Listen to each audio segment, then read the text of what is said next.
Not the Aphelios, because Aphelios just seems cursed, honestly. Just stay away from Aphelios. So whatever team has Aphelios just seems to lose in this series, so stay away. But hang on, but you just said to me a moment ago, this series has been defined by early game. Renekton equal early game equal G2. Like, that feels good to me. Honestly, it fits the bill. G2 have read something completely different in the game. At least they didn't lock Aphelios. Ornn and Ezreal, they are the scaling options. Ornn is fine matchup into Renekton, but Humanoid loves to play that Renekton too. It's all about what jungler Shadow picks, usually Gragas. If they decide to lock in Set here and maybe AD carry, what is going to happen next? That's a big question. Okay, if they go Set and AD carry, there's your AD carry. Ding. Kai'Sa for Kazi. It's the first one in the series. I need to check. Yes, I think so.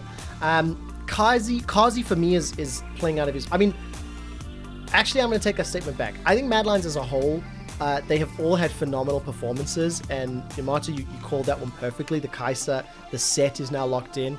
There's some flexibility in swapping those two. And the Yuumi Ezreal... Dude, I'm seeing early game for Mad, and I'm seeing time and scaling for G2, and I'm already starting to get nervous based on the trend that we've seen this series. I am super nervous. Like, G2, sure, if they reach that 20-minute mark, the composition looks juicy and all, but you're lining yourself up for a very rough early game. It's one of those games where Jankos needs to cover his lanes and not play that aggressive game that he likes to play. I am very worried, unless Perks can be put on some crazy last pick mid that is going to be able to dominate together with Perks and just control the map. But it's kind of tough to see now because Mad Lions will have the better options in the game. But then again, same thing as the Jankos point before. I don't think his lanes gave him that many options because the enemy team just had prio everywhere. They were suffocating him. This is going to be a different case because Shadow has so many lanes to play for. Kai'Sa and Leona are going to be able to push bottom and go all in. Mid lane as well. Renekton against Cassio is a tough matchup, but still Renekton can sacrifice some HP, play with the TP, and then use that pressure to walk around with the Elise. All across the map, Elise has a lot of options. G2 need to play the survival game. Jankos needs to not do aggressive plays, just play defensive, cover the dives, and then G2 maybe can scale. The mistakes that G2 Esports have made this series that have been punished by Mad cannot happen again if they want to survive this series. If they want to push it to Game 5. The composition that Mad Lions have put together, the play that Mad Lions have demonstrated today, I believe in Mad Lions to close the series out here. The way it's happened, the way I've seen these players step up. Now let's see if Mad Lions get ahead of themselves, if they can calm the nerves, calm the excitedness. We're about to find out as Mad Lions are match point against G2 Esports.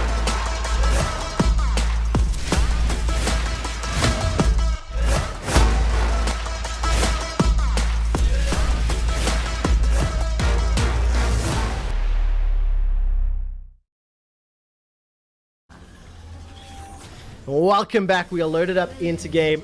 Yamato Cannon, I need you to help me. My memory's not that great, but I seem to remember Perks playing Cassiopeia against Splice in an elimination game. It was do or die. It was either match point, it was game 5, and I remember him flashing over a blue buff to come and kill all of Spice and, you know, push them over the brink. Do you happen to remember when that series was? Honestly, I can't remember. You're putting me on the spot. I'm trying to dig deep. Was it against me? I'm 99% sure that it was, and I think it was regional qualifier. I don't have access to as many tools as I usually do when we're in the studio, so I'm gonna check this out later. But the point I wanted to get to was, if you need a point man, if you need a player to step up and to deliver a carry performance to force you to Game 5, to put you in a position to win the series, putting a player like Perks and a champion like Casso that he's done it in the past is a way to start. Now, we've already said, don't make mistakes, don't concede any kills or give Mad Lions advantages because their comp is just going to be stronger in the early stages of the game. So we're looking for clean play from G2 and Yamato.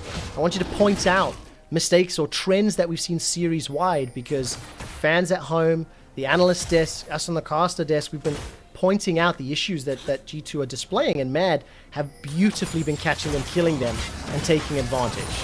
Yeah, the key thing for me is I feel like G2 always try to be the aggressors when they don't need to be, overstepping on dives, dying to TPs over and over. I don't think they need to force anything. Speaking of forcing, Jankos is going for level 2 gank already. Why not? Let's see how it pans out, Trevor. Let's see what happens. waiting in the wings. I'm taking a look where Shadow is. He's all the way in the northern quadrant. And he is able to survive. So nothing really happens. No opportunity. Kazi and Kaiser, they didn't push forward. They played fairly aggressively all series long. So maybe Yanks was just there to counter that play. Jankos loses a lot of tempo here. It's not normal to go for level 2 Yank on Leona, because Leona doesn't want to play aggro early. She needs to get level 2. Usually G2 with their lane is going to be able to push and bounce, so it's very strange that they go for this. Feels almost desperate. The key thing for G2 is that they need to play through mid at all times. Casio Lee Sin 2v2, super strong. I don't want them to make plays on the other side of the lanes, because that's where Mad Lions is stronger. Mad Lions need to snowball. Okay, well, let's see what happens. Shadow's not making his way into this jungle. There's still a fair amount of time. Level 3 on Shadow. The Queen goes wide and the Volatile Spiting doesn't find a target. Jankos thinks about a play. The thing that I do like, though, is that if Shadow can make it into really any of his lanes, the setup and the follow-up for any ganks is just ridiculous. Set, Renekton, Leona, they all do so much to combine with Elise. So he's just looking for the right opportunity, and if that presents itself in the next few minutes, that's how Mad Lions can take advantage and get ahead. Yeah, the Mad Lions are definitely... Oh, okay. Alright, a lot of engage. Arome almost solo killing Wonder, admittedly Set versus Ornn. How do you judge that? Is that good play by Arome or bad play by Wonder? Honestly, Wonder getting intoxicated by the perfume smell of the turret. That's how I imagine the turret smelling, and he just went into it, got the turret aggro, not so good. Okay, Shadow's now showing up in the bottom lane. We'll be catching Jankos. The TP's coming down earlier from Mad Lions. First Blood is available for them. Whoa, that's it! The First Blood King concedes First Blood because Shadow is there. Humanoids teleport. I think it got interrupted. I would assume a miasma or something. I'd like to check that later. But it happens. Shadow and Mad, they strike first with an early game comp and in the bottom lane. It's so weird here for G2 to be the ones aggressing there onto the bottom side, because they were the ones forcing. I think they need to play it cool, because Leona, Kaiser, Elise are so powerful in these early engagements. I think G2 still need to play through mid lane. That's where Renekton is going to struggle. 2v2 mid is the way forward. We have a dive, Trevor. Oh, we do indeed. Caps is going to be running for his life. No flash, no cleanse. Shadow with the second. Kazi's now going to look for another. He does get taken out. Mickey throws out one of those autos from Yuumi, but it's 3 kills to 1. It's a 1,500 gold advantage. And, oh my word, 3-0 Elise. Oh, that's unfortunate, as Kaiser donates another kill to Mickey.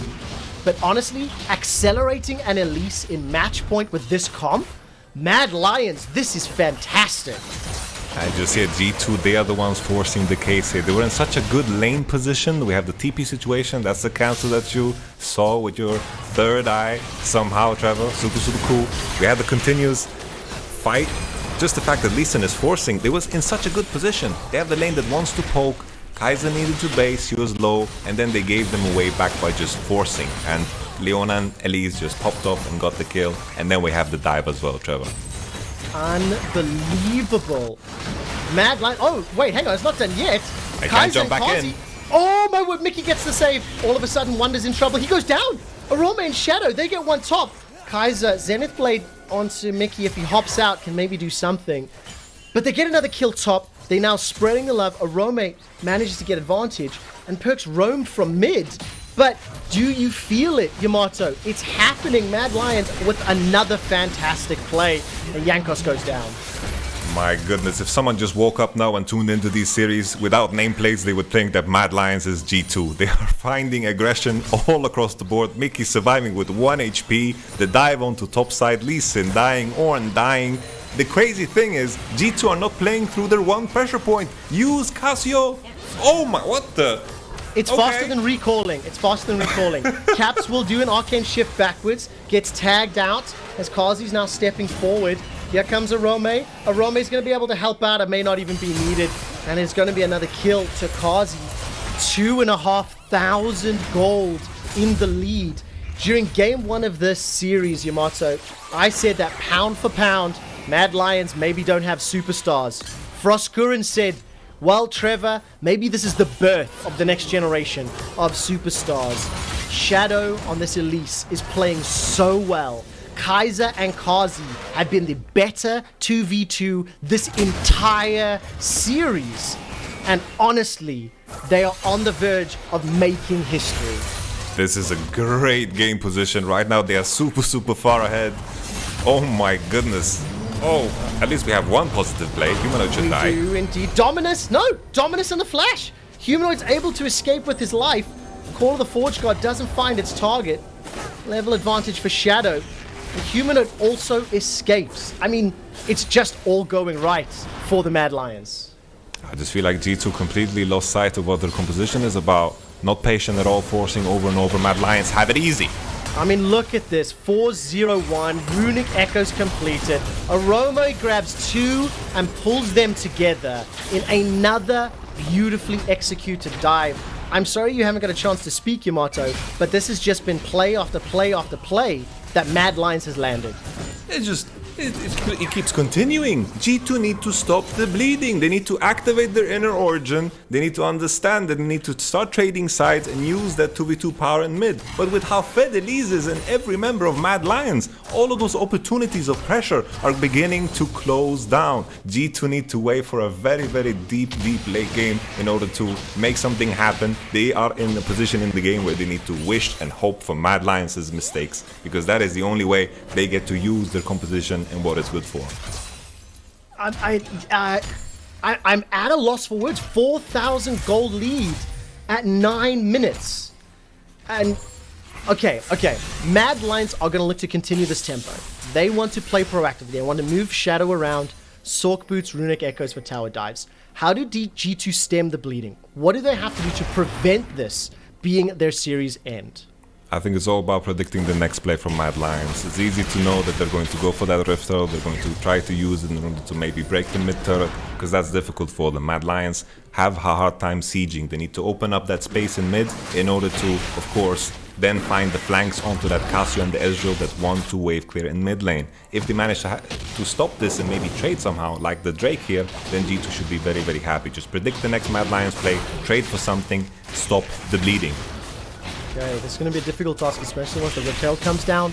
So G2 need to be ready to counter that play. We know that they do have some options as this game scales up. Ezreal, Yuumi, Ornn will be disgusting if the game is not over. The Caps is now looking to put a play onto Kazi. He's going to start playing with a little bit of the ultimate there. Not going to find the CC Shadow. Summons the Rift Herald actually behind the tower. The Call of the Forge God not really going to do a whole lot. Waiting for the Cocoon. Goes a little bit wide, but tower number 1 is picked up. And while that was going on, G2's attempt in the bottom lane thwarted as Kazi was able to flash to safety.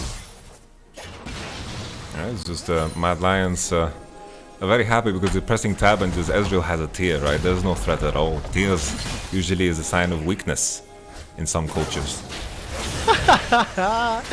Not modern day. I can tell you with a lot of pride and honesty that when I'm happy, I cry my eyes out. Me too. Cannon. I've done it on camera, man. I might actually cry if Mad Lions win this series. I can't really think of a bigger upset in EU history. Back-to-back LEC champions in 2019. World finalists. Like, this roster of players, albeit Perks and Caps have swapped. I'm getting very ahead of myself. It's 11 minutes into the game. But it is, of course, the consequences, the stakes that you're talking about. And that's what Mad Lions are looking at. So anyways, let's bring it back in. We're only 11 minutes in. Looking at items, Trinity Force completed for Arome already. Manamune completed for both bot laners. And Renekton is working his way up. Got the Cutlass, got the Kindle Gem. What would you like to see from Mad Lions to take advantage now further? It's been a few minutes. They haven't got more kills yet. They're slowing down, my man. It's all about, I think the key reason why the game has been slowing down is because, okay, never mind. He gets away. That's not so good. Shadow's going to be able to flash over the wall, chased down by Caps. And what goes up must come down, and then it gets squashed. So anyways, Caps gets a kill back. So yes, talk me through it after we see a small donation to the Help G2 Fund. So the key thing is always the sequence of how you break turrets is always side lane into middle, because when you break the side lane turret you get access to that flank, and it's so easy for Cassio and Ezreal and Yuumi to just wave clear, so that mid turret is going to stand. The next herald that is going to spawn is going to be super key for Mad Lions, but the key thing there, the key mistake that Shadow did was no one was showing on bottom lane. No one was showing where could G2 be. All of them were grouping around mid lane, they want to defend that mid turret. Shadow didn't need to force anything because G2 was giving up the thing that they need to do, just keep giving up. Shadow gave them a kill back. They're very, very happy to take away because there was a lot of shutdown money there. And all credit here to G2. You know, they've stemmed the bleeding for the last few minutes. There's been some shenanigans as the lanes have obviously swapped. Yes, they have lost 2 towers, but they haven't put themselves in positions to get killed just yet, which is something that hasn't been true for many previous games. And just as I say that, Kaiser and Humanoid making their way towards this bottom tower, playing towards the objective you just mentioned, Yamato. Get those outers, play towards mid. Infernal is going to be up in a minute and a half. With an Ocean already picked up, we got either a Mountain Rift or a Cloud Rift on the way. And again, both of them could be influential, but it looks like a stare down, you know? a duel. You draw first, I dare you. Yeah, at this point in time, I hope Lee Sin understands his place. You know, he needs to back off, because looking at his 0-3-2 scoreline, he should know that it's not his time to fight. Later down the line, though, these cleanses are going to give a lot of value. Cassio, Yuumi, so good at kiting. Mad Lions, tough to engage with. Okay, they're going. Yeah, they absolutely are. Mad Lions dive all the way in. They've made it 0-4-0. Jankos goes down, but Humanoid goes back. G2 are not done without a fight. Cocoon insta-cleansed, as you mentioned, Yamato. Slam dunked by Arome. It's a double for Perks. G2, they're right back in it. Triple for Perks on the Cassiopeia. Just when G2 Esports needed it. The team fight and the kills go to exactly who you want. My goodness, they get a fight victory. Drake was about to spawn. Mad Lions were face checking into G2, and we mentioned it before. Even though Mad Lions are ahead and they're snowballing with this composition, they cannot skip steps. If they manage to throw some gold back into the pockets of a Cassio, Ezreal, Yuumi, how are you gonna gain access? The only hope is to land like a solar flare, or maybe find a kind of a flank with the set, but with no set TP, it becomes more difficult. Cleanses on key targets in Perks and Caps makes it more hard to engage. The Mika is also finished on Yuumi. They need to be more careful. Still in a dominating position because of the gold, but their composition is going to fall off. Man, it's so important you mentioned that, because I just looked at the engage and I was like, oh yeah, safe engage. Yuumi ult, Ornn ult. And when you look at Mad Lions, they need they need Shadow or Kaiser to go like straight in, right? You don't have that distance. You're reliant on skill shots or flank or throwing yourself at the enemy. So that's another kill into Jankos, 0-5. Not the greatest game right now, but he has been bullied. He has been picked on by Mad Lions, and they'll pick up their first rank. The key thing with these snowball compositions, what we've been seeing in every region, honestly, LPL, LCK, LEC as well, is that you secure those early Drakes. This is the first Drake Mad Lion secures at 15 minutes. Usually you want to threaten that, 25 minutes Dragon Soul, but that is not on the table now. And Mad Lions, we've been trying to figure out ways of how they pressure the game. The next way is going to be to try to get that Rift Feather for the mid turret, but if they don't manage to do it, it's going to be hard to break down the doors of G2's composition. Mad Lions heavy early game, they need to continue to snowball, and the way to do it is through side into mid, but diving is so hard against G2. Yeah, it will be. The Ezreal, the Lee Sin, Miasma, Ornn. The thing is, they do have a significant advantage in the gold. They do have some wiggle room in itemization for the time being. Humanoid on that Renekton, still working towards that Blade of the Ruined King. He's still ramping up, needs a little more time. Mad Lions now pushing into the jungle and caught themselves Wonder. Not really sure you can do a lot about that though, as his tankiness is going to be really difficult to burn through.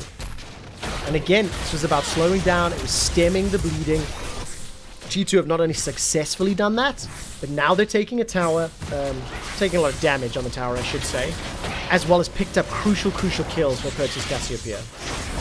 I wonder if G2 are coming to terms with the idea of just not fighting. I felt like they came in, the games have been so grudge-filled that everyone's taking every fight that they see, every opportunity that they see. Imagine a world where G2 slowed down, much earlier in this game, and there wasn't this 5k gold gap, maybe a 2k gold gap, a turret or something like that, it would have been so fine. And all of a sudden I'm starting to think, the compositions that we usually saw in the LEC, if we saw this in a regular season match, I would instantly favor G2. But in this series, it's been so early game centered because of how brutal these teams have approached it. But now G2 slowing down, it kind of changes the whole tempo of things. This gold advantage is going to mean less and less as we continue.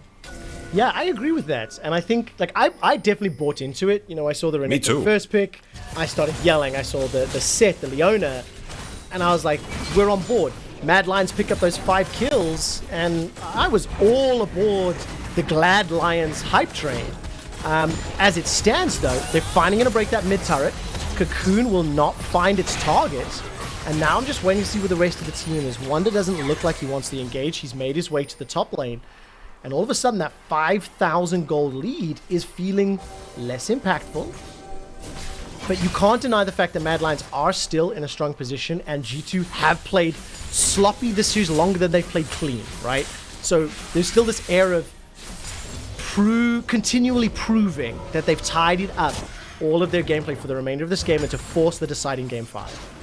If we look at how Mad Lions could potentially snowball further, is to try to kill targets on side. They have 2 TPs. Another way is they need to start throwing out abilities in order to start forcing these cleanses. They need to get through so many cleanses with the Mikael's, Cassio cleanse, Ezreal cleanse in order to get like a clean fight, because if you can't latch on to these targets, you're not going to win.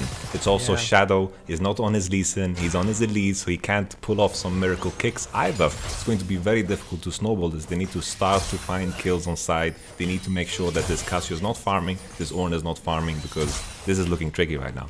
Well, that's definitely not the case. 193 CS for Perks, plus 25 his official lane opponent. Seraph's completed, Leandri's completed. 600 gold lead for now. Wonder is currently significantly behind Arome. Obviously, 3-0-2 versus 0-2-2. However, the value that Ornn will give his teammates once he starts upgrading them will make up for that deficit. And the thing that is just very interesting to see is now this adaptation. And I keep going back to the statement that you had at the beginning of the day, Yamato. This series will like define and set the tone for the rest of playoffs. And the tone right now is, you know, spring playoffs is up for the taking. If Mad Lions can push G2 this far and can be in this position, I wonder what Fnatic and OG are thinking. I wonder what Misfits and Rogue are going to feel when they watch these games. Because whichever one of these two teams loses, they will drop to the lower bracket. And they will get another shot at playoffs in round 2. You know, as a fan, as a coach, as a caster, I'm always in love with those stories that just inspire others. This gives, definitely, I agree with you, the hopes, if the teams already didn't have it, that G2 is beatable. If it bleeds, you can kill it, in the words of Arnold Schwarzenegger.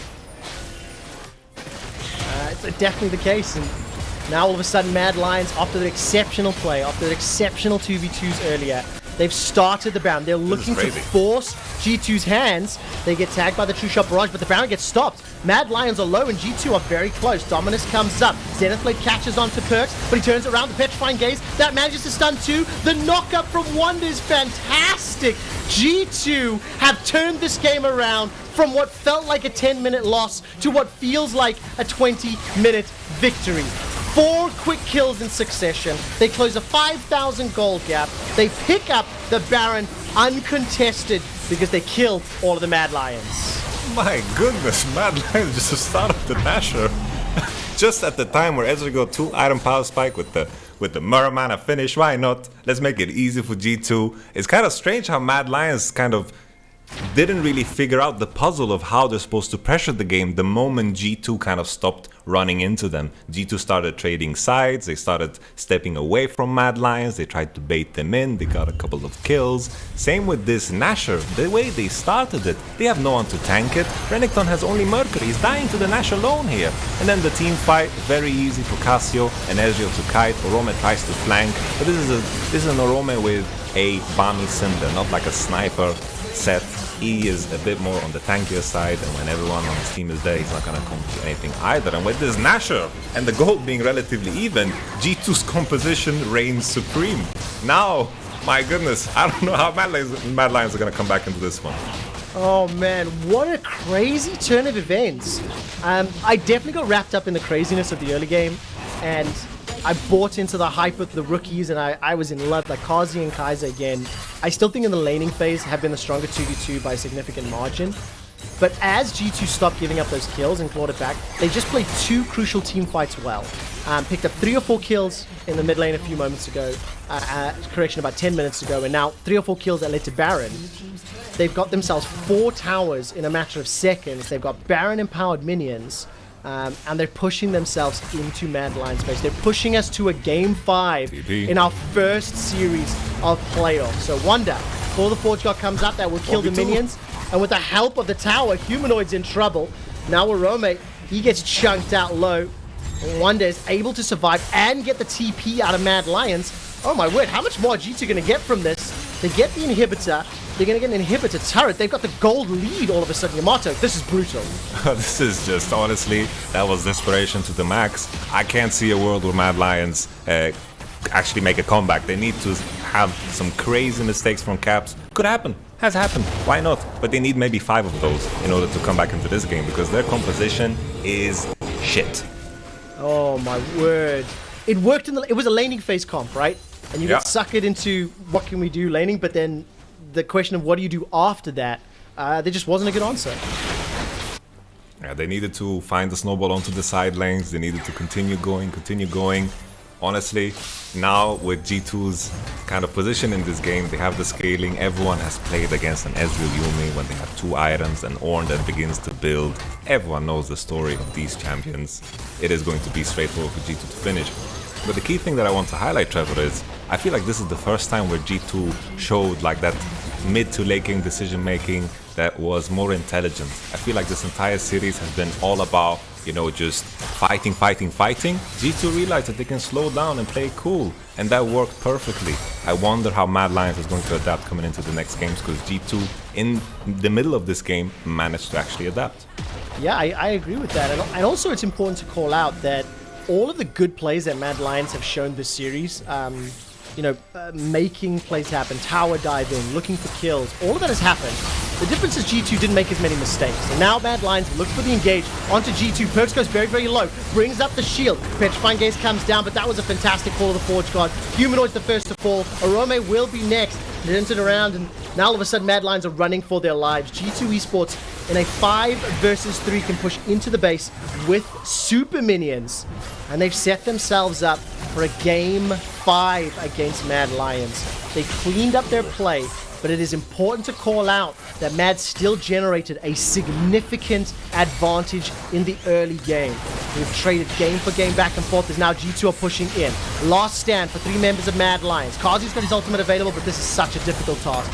No solar flare for Kaiser. He will get taken out in a moment or two. Shadow repels up. Kazi is just running for his life. 1, 2, 3 members of the Mad Lions are down. The Pride is killed, and G2 Esports will force a deciding game. And it's going to be up to Mad Lions to stop it from happening. 1 or 2 lost kills here for G2 Esports as the Super Minions will look to finish the Nexus. 2 games apiece for the Mad Lions and G2 Esports. At the beginning of the day, if